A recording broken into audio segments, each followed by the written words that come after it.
mindset shift, what specific changes do you hope to see in these young leaders?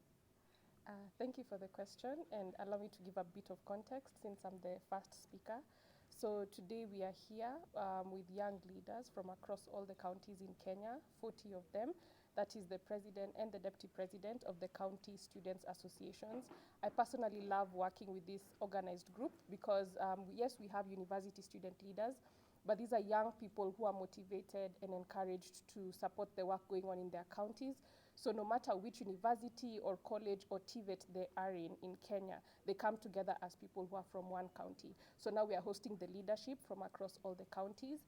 And the main thing we have been going through, and I want to say this is not a training that we've been having, but a conversation. And to answer the question about how we want to shift how we think as young people, firstly, it is that we don't want to be trained, we don't want to be told, we want to have a conversation. Let's get on one table. All of us have a seat at the table. We have the older generations, our older leaders, our more experienced leaders, our more mature leaders, and we have the young people who are the leaders of today and tomorrow. So we need to get on the table and have a conversation, all of us together, no one being above the other, but all of us sharing our experiences and our thoughts. So the reason we are having this mindset shift, according to me, is because of the 5 wives and 1 husband. Who, what, when, where, why, and how. Who, the young people. What, the issues we face, the challenges. How, providing solutions. Where, within our country, Kenya, and across the whole continent of Africa. Why? Because we are interested in the young people who are coming after us having a better future than what we already have, and we are interested in shaping conversations that lead to practicality and results for all of us. Thank you.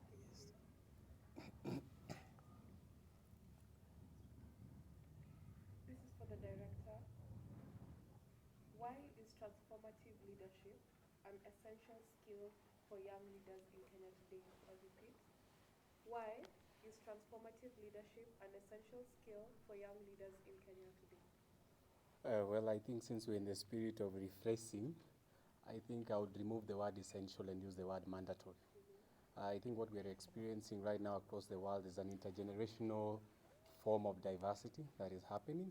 But really what we really want to do is to encourage young people to be able to come and learn those leadership skills, get the skills that they need to require to be able to take up the baton. Because we are the leaders, as our partners mentioned, we're not just the leaders of tomorrow, but we're the leaders of today. Those opportunities for leadership are here today in our small areas, in our big areas, in the corporate space, in the government space, in the non-profit space, and even within our family setup. So I think it's something that is mandatory for young people to be able to develop and nurture those skills so that at least they can be able to arm themselves to be able to sustain those leadership roles and have the capacity to be able to sustain that journey as they continue to progress in that direction.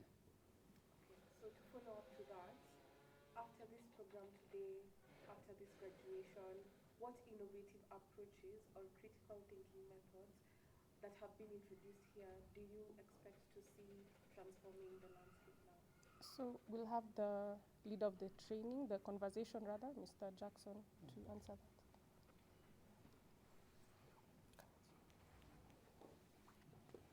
Thank you so much.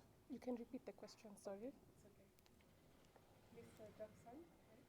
Yes. After this program, what innovative approaches or critical thinking methods that have been introduced here do you expect to see taking shape? Thank you so much for the question.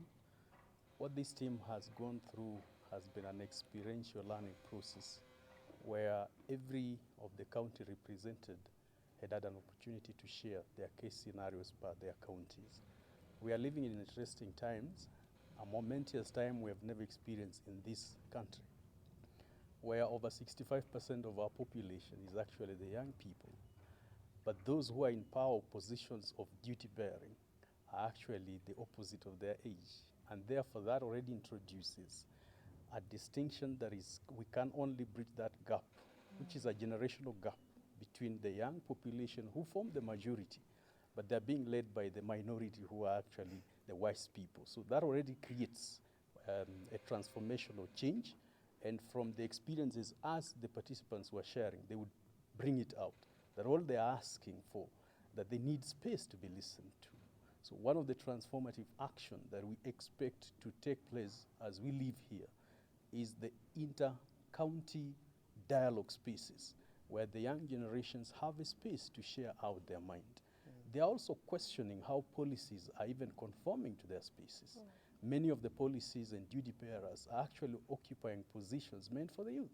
And sometimes part of what we saw as experiences, they are not even represented. They were even now arguing out from the conversations that even where we say that the positions meant for the youth, they are represented, they are actually not fully engaged.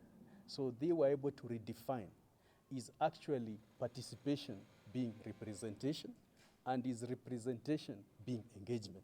So some of those fundamentals entry points would form a basis for mindset change and completely create a new trajectory of our conversations as young people.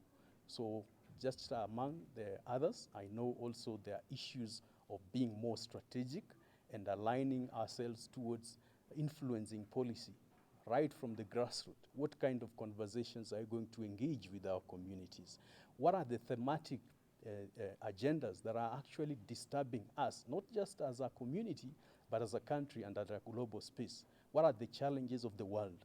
What is our role in trying to address these challenges? So quite a number has been covered, and we completely trust that this team are not just leaders, they are actually change makers.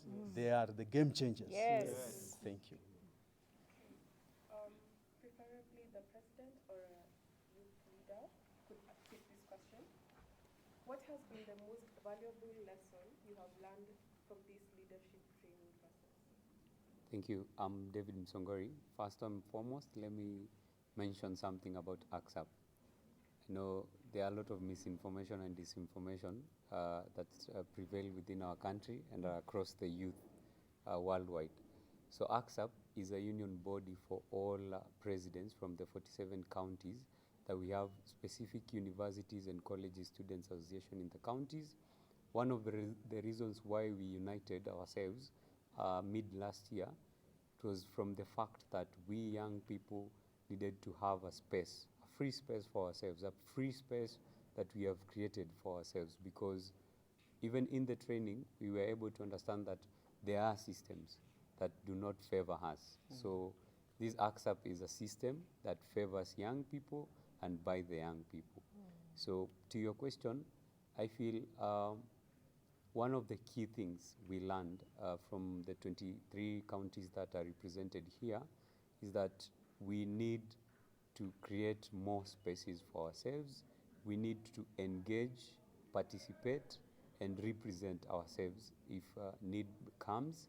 And what we are taking home from here is that where there is representation, there must be a question of engagement, and there must be a question of participation. So we are going home, going to answer the three questions. Are we represented? Are we engaged? And are we participating? I feel that, as we have said, we are change makers from here. We are going to change the game in the country.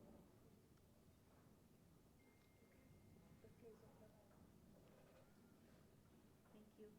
Any question from the team? Probably to Charlene, you've been really passionate when it comes to working with the youth. Of course, there are ups and downs working with the youth. What are the challenges so far that you've faced working with the youth? Thank you. That's a very good question. I think when I started working with young people, I thought it would be easy because I'm a young person.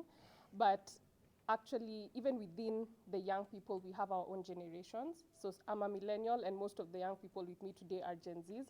And thus, we look at life from very different lens. And also, our backgrounds are different. People have different ways of connecting with society. So that difference has made it, sometimes we don't understand each other well, and different ways of working. So one thing I really love, for example, about Gen Zs is Gen Zs are very creative, brilliant, but I have to push them a lot when it comes to achieving the task. Getting a group like this that is progressive, that is forward-thinking, is not something easy to find in our country. Many young people are busy on their individual social medias, bashing, saying different things that are not very nice to different people.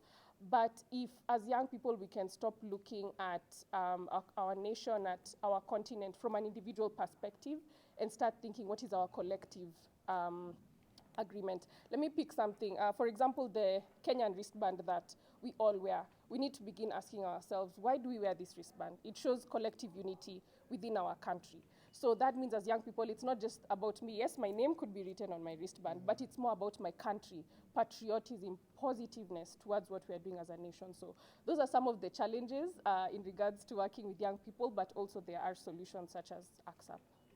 Thank you. Somebody would ask now, what's the future goal when it comes to all of this? First, an immediate future that we have. Actually, this training or these conversations we started having did not stem from me. It stemmed from these young people. They said, we have a platform here, we want you to support us. And for me as a youth champion, my work is to amplify the efforts of young people. So when they came to me and they had this idea, let's have conversations within ourselves first. As young people, I said, I will definitely support that. And this is the first cohort. There are 40 of them. And by March, we will have done 500 young people who will have gone through these conversations. And what I love is they're from the different counties across Kenya. So this information, this knowledge is not going to stay with them. It's going to be transferred, diffused throughout all our ethnic communities. So that is the near future that we see. But aside from that, what we are doing through AXAP Kenya is, since they are college, university, TVET students, we're not just keeping it there. We are going to mentor our younger brothers and sisters in high schools, in primary schools, taking development to them, taking the right message to them, because we don't want them to get to a point of, as David said, misinformation, malinformation, and disinformation. We want them to have, let me call it the right vibe, first of all, and the right knowledge and care for our nation and even for each other as young people. Okay, maybe to one of you, how has it been working with Charlene? Random person, not you. Maybe someone else. I volunteer to.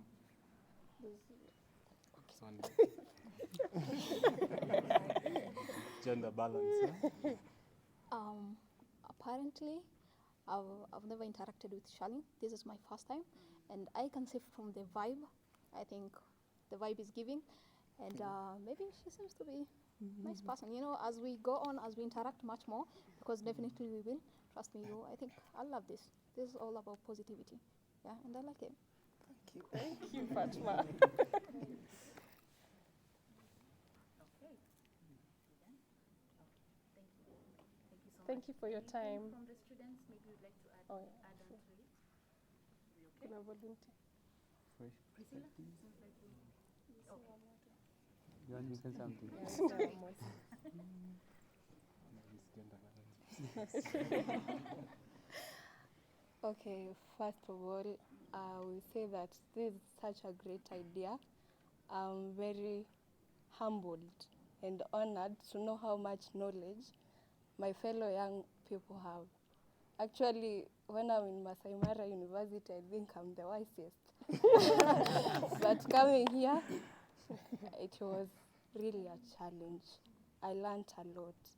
Young people are doing such a good work, and I've joined them.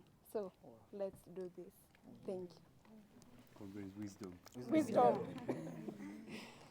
Yeah, maybe we can do our AXAP Yeah. tagline. How many of us know it? We shall learn. We shall learn together. Uh-huh. Diverse voices, common goals, One vision. vision. Yeah, so we do it again with power. Okay. 1, 2, 3, go. Diverse voices, common goals, one vision. Thank you so much. So don't disperse, we want to take a quick photo.